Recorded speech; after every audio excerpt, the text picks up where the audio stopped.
नमस्कार और स्वागत है आप सबका एक नई वीडियो में।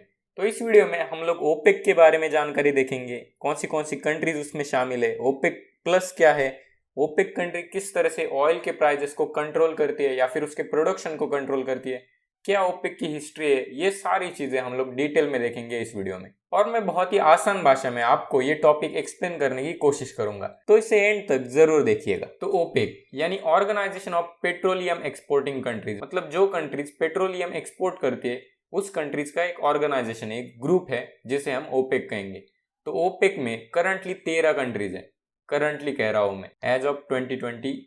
तो ये जो ओपेक है उसकी शुरुआत 14 सितंबर 1960 को हुई थी बगदाद में, और ये बहुत ही फेमस बगदाद कॉन्फ्रेंस के नाम से जाना जाता है। और जब ये ओपेक ऑर्गेनाइजेशन बनाई गई तब 5 कंट्रीज ने मिलकर यहाँ पे इनिशिएटिव लिया था, जिसमें शामिल थी Iran, Iraq, Kuwait, Saudi Arabia and Venezuela. आपको ये 5 नाम याद रखने, ताकि जब भी आप लेक्चरेट दे रहे हो या फिर जीडी में भी डिस्कस कर रहे हो तो ये 5 नाम से आपका एक पॉइंट बन सकता है। अगर आपने यहाँ पे बताया कि इनिशिएटिव कौन से कंट्रीज ने लिया था टू फॉर्म ओपेक, तो आप ये 5 कंट्रीज के नाम इजीली बता पाओगे। तो ओपेक का सेक्रेटेरिएट यानी ओपेक का हेडक्वार्टर कहाँ पे?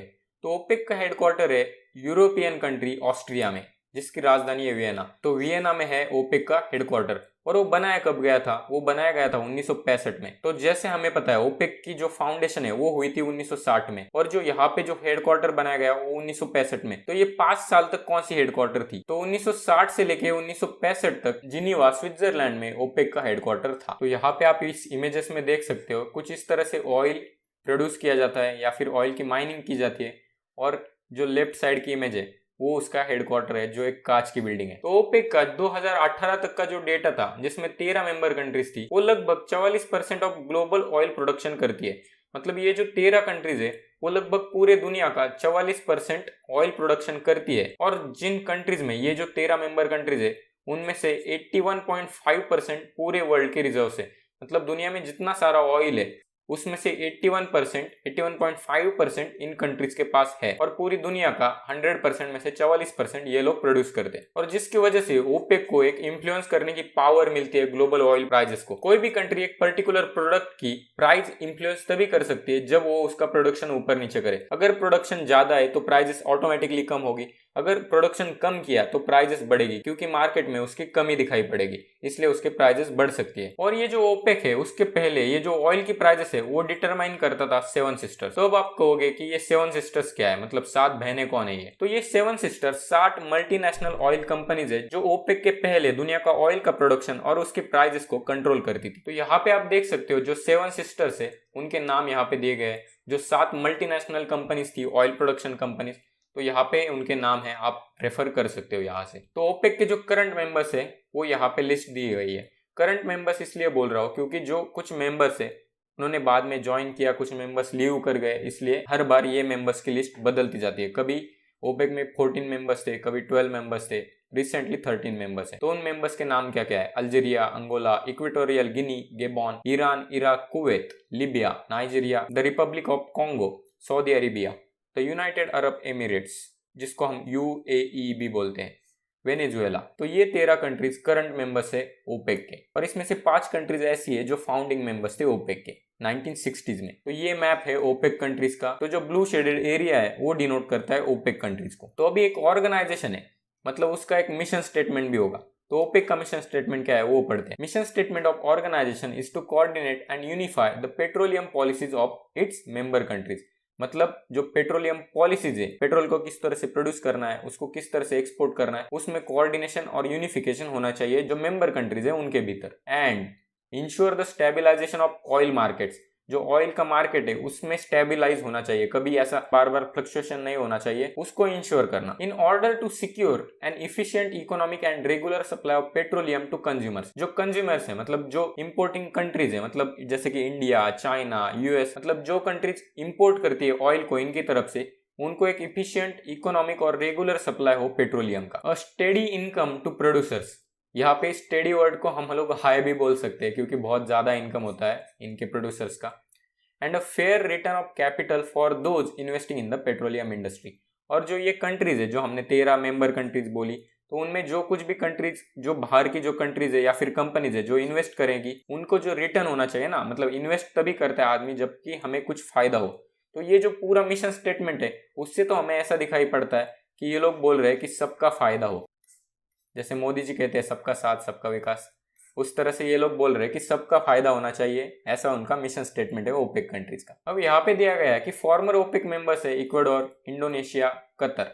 तो ये जो मेंबर्स है उन्होंने ओपेक को छोड़ दिया था, उसमें से जो इक्वाडोर है उसने 1992 में छोड़ दिया ओपेक को, क्योंकि 1960 से वो मेंबर था, 1992 में उसने लीव कर दिया, फिर 2016 को बाद में उसने ज्वाइन कर लिया, और फिर अभी रिसेंटली 2020 में उसने ओपेक को लीव कर दिया। और एक लार्जर ग्रुप भी बनाया गया बाद में जिसका नाम दिया गया ओपेक प्लस। ये ग्रुप बनाया गया था 2016-2017 में, to have more control on the global crude oil market. और कितना कंट्रोल चाहिए यार इन्हें, मतलब जो पहले भी जो ओपेक का कंट्रोल था उससे ज्यादा कंट्रोल हो सके ग्लोबल ऑयल मार्केट पे, ग्लोबल क्रूड ऑयल मार्केट पे इन कंट्रीज का, इसलिए इन्होंने एक बड़ा ग्रुप बनाया ओपेक प्लस। तो अब आप कहोगे ओपेक प्लस क्या है, किसी स्मार्टफोन का ब्रांड लग रहा है। तो ओपेक प्लस जो है, OPEC plus non OPEC countries और जो ओपेक कंट्रीज है, मतलब OPEC countries plus non OPEC countries. तो नॉन ओपेक कंट्रीज कितनी है, 10, तो ये 13 प्लस 10 23 कंट्रीज है ओपेक प्लस में, मतलब ओपेक प्लस के मेंबर्स है 23 कंट्रीज। तो यहाँ पे दिया गया है 14, तो ये 13 है, 13 OPECs plus non OPEC countries जिनसे मिलके बनता है OPEC plus. OPEC plus countries में जो मैंने 10 बताई थी उसमें है Azerbaijan, Bahrain, Brunei, Kazakhstan, Malaysia, Mexico, Oman, Russia, South Sudan और सूडान। तो ओपेक को अगर आपको ध्यान में रखना है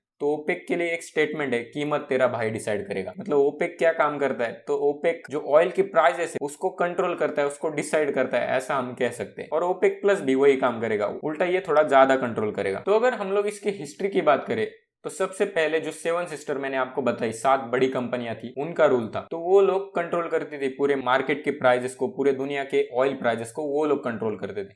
तो बाद में जो ऑयल प्रोड्यूसिंग कंट्रीज है, ये जो ऑयल प्रोड्यूसिंग नेशंस थे जो मैंने आपको 5 बताए थे, उनके बीच में कम्युनिकेशन इंप्रूव हो जाए इसके लिए निगोशिएशन या फिर बातचीत चालू हो गई। और ये जो ओपेक है वो 1960 में बगदाद कॉन्फ्रेंस हेल्ड किया गया, और उस मीटिंग में ऐसा डिसाइड हुआ कि हम लोग हमारा एक ऑर्गेनाइजेशन बनाएंगे ओपेक से जो पूरी मार्केट को कंट्रोल करेगा। तो अभी आपने मैप में देखा होगा जो वेनेजुएला है, वेनेजुएला वो है साउथ अमेरिकन कंट्रीज, मतलब जो नीचे आती है, और ये जो बाकी सारी कंट्रीज है ऑयल प्रोड्यूसिंग, ये मिडल ईस्टर्न कंट्रीज है। जो वेनेजुएला है उसने कहा कि जो हेडक्वार्टर है ओपेक का वो जिनीवा या फिर कोई किसी न्यूट्रल प्लेस में होना चाहिए। तो स्टार्टिंग में इन लोगों ने जिनीवा स्विट्जरलैंड में इसका हेडक्वार्टर स्टार्ट किया, पर बाद में 1965 में वियना ऑस्ट्रिया में इन्होंने हेडक्वार्टर शिफ्ट किया। कुछ समय बाद थोड़ी और कंट्री जुड़ी, जैसे स्टार्टिंग में मैंने कहा 5 कंट्रीज थी, धीरे धीरे करके और कंट्री जुड़ी और ओपेक 14 मेंबर्स कंट्री बन गया। और ओपेक ने बाद में जो साउथ अफ्रीकन कंट्रीज है या फिर अफ्रीकन कंट्रीज है जो ऑयल प्रोड्यूस करके, उनको भी ज्वाइन होने के लिए रिक्वेस्ट की। तो 1973-1974 में ऑयल एम्बार्गो, मतलब ऑयल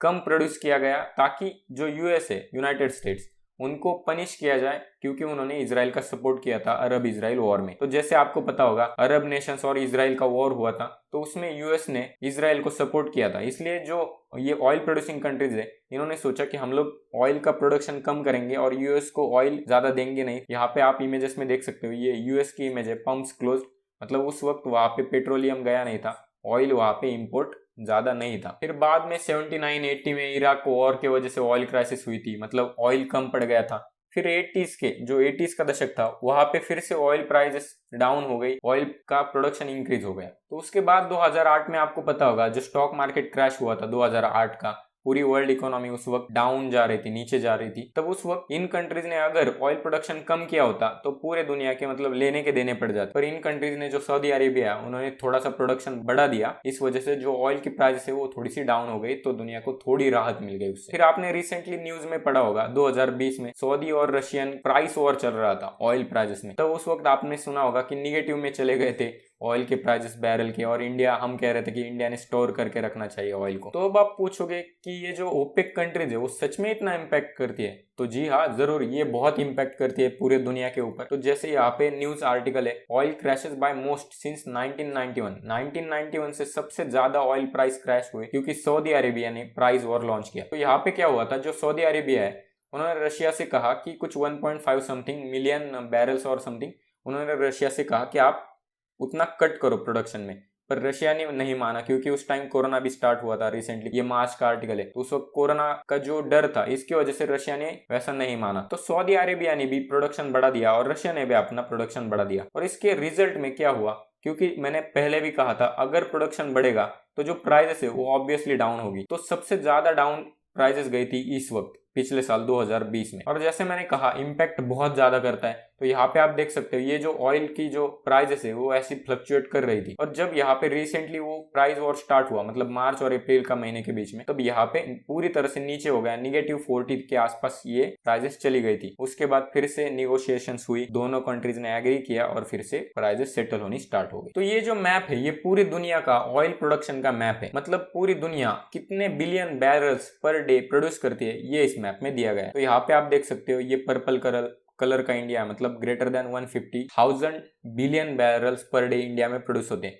पर इस मैप में अगर ठीक से देखा जाए तो ये जो कंट्रीज है, मतलब यूएसए, रशिया और सऊदी अरेबिया, ये ब्लैक में दी गई है, मतलब सबसे ज्यादा ऑयल प्रोडक्शन इस कंट्रीज में होता है। तो अगर हम लोग सेकंड मैप की बात करें, ये जो मैप है ये ऑयल एक्सपोर्टिंग कंट्रीज है, ऑयल एक्सपोर्टिंग कंट्रीज, मतलब यहाँ पे जो यूएस है वो पूरी तरह से व्हाइट है, मतलब जो यूएस है वो ऑयल को इंपोर्ट करता है। पिछले मैप में हमने देखा कि यूएस पूरी तरह से ब्लैक है, मतलब यूएस सबसे ज्यादा बनाता है, पर यूएस सबसे ज्यादा मतलब अपना जो पूरा ऑयल प्रोडक्शन है वो पूरा खा लेता है यूएस अपनी कंट्री में। वाइल जो सऊदी अरेबिया है वो ज्यादा बनाता भी है और ज्यादा बेचता भी है, रशिया भी सेम केस में। तो ये थी थोड़ी सी जानकारी ओपेक कंट्रीज के बारे में। तो हमने यहाँ पे देखा क्या है ओपेक, उसके फाउंडर्स कौन से थे, कब फाउंडेशन हुआ था ओपेक का, करंट मेंबर्स कितने, जैसे हमने देखा था 13 करंट मेंबर्स है, उनके नाम आपको याद रहने चाहिए। ओपेक का मैप किस तरह से है, मिशन स्टेटमेंट क्या है ओपेक का, ओपेक प्लस क्या है, ओपेक की हिस्ट्री क्या है। ब्रीफ में अगर आपने की तो भी चलेगा, पर ओपेक की हिस्ट्री आपको पता होनी चाहिए। वैसे तो बहुत बड़ी ओपेक की हिस्ट्री है, उस पर आप बाकी आर्टिकल्स भी पढ़ सकते हो, पर अगर आपको एक ब्रीफ में करनी है तो इस वीडियो को एक बार फिर से आप देख सकते हो। ओपेक का इम्पैक्ट कितना है दुनिया पे,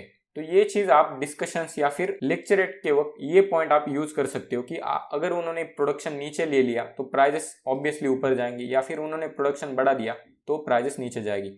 तो ओवरऑल जो ओपेक कंट्रीज है वो पूरे दुनिया के ऑयल मार्केट को कंट्रोल करती है। तो यहाँ पे मेरा एक क्वेश्चन है कि क्या ओपेक कंट्रीज को जो प्रोडक्शन है, ऑयल का प्रोडक्शन है और रेट्स है, वो डिसाइड करने चाहिए, मतलब उनके हाथ पूरा ये होना चाहिए या नहीं। आपको क्या लगता है इसमें कितना खतरा है? जैसे रिसेंटली रशिया और सऊदी अरेबिया का प्राइस वॉर स्टार्ट हुआ तो उसकी वजह से पूरे दुनिया को वो भुगतना पड़ा, और इसी प्रकार से अगर उन्होंने कट कर दिया होता प्रोडक्शन तो दुनिया की जो ऑयल प्राइस है वो शूट अप हो जाती। तो आपको क्या लगता है इस पॉइंट पे, ये आप जरूर कमेंट करके बताएं, मैं जानना चाहूंगा आपका ओपिनियन। तो यही था ओपेक के बारे में, मिलते हैं अगली वीडियो में, बाय बाय।